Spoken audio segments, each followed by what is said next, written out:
Driver San Francisco really is, it's not a traditional reboot, actually. It's taking the story further from where we left off in Driver 3, actually.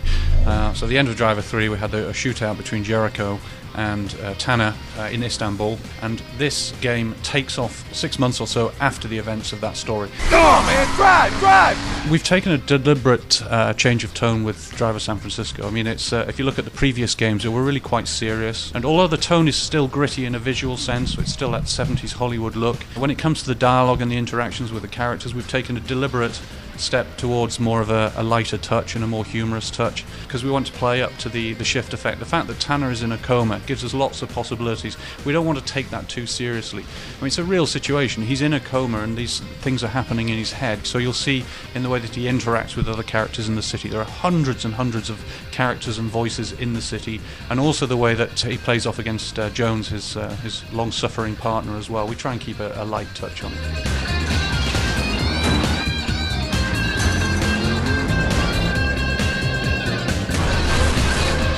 We've really focused the team on that core feeling of the driving, you know, the 70s muscle car, the big tail-out slides and smoking tyres, all the things that Driver was originally known for.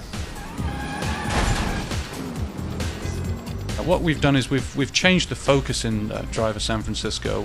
The Driver 2, Driver 3 and Driver 4 featured a lot of out-of-car action, running around and introduced guns and so on. But what we've done with Driver San Francisco is really refocus back on what made the original game so unique, and that's the feeling of the handling and also the feeling of being in the mix in the car chase. Down in the street level, you'll have seen some of the in-car views with the hands on the steering wheel, and it's really to try and get across that feeling of being in a Hollywood car chase and the exhilaration that you get from that.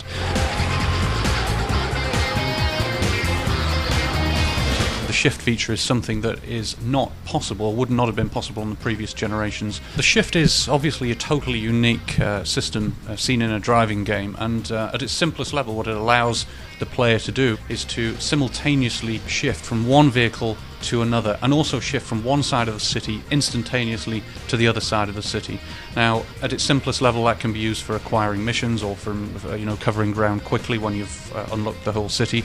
But also, it leads to a lot of potential tactics in missions where you can swap vehicles, you can try and ram vehicles into other vehicles, you can try and block the road, and so on. But it is just a tool. It's not something that's absolutely required in every mission. In fact, there are very few missions that explicitly require you to use shift.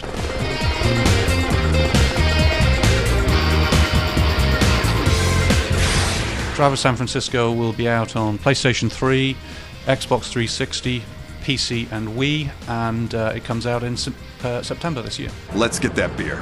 Ha ha! First round's on me.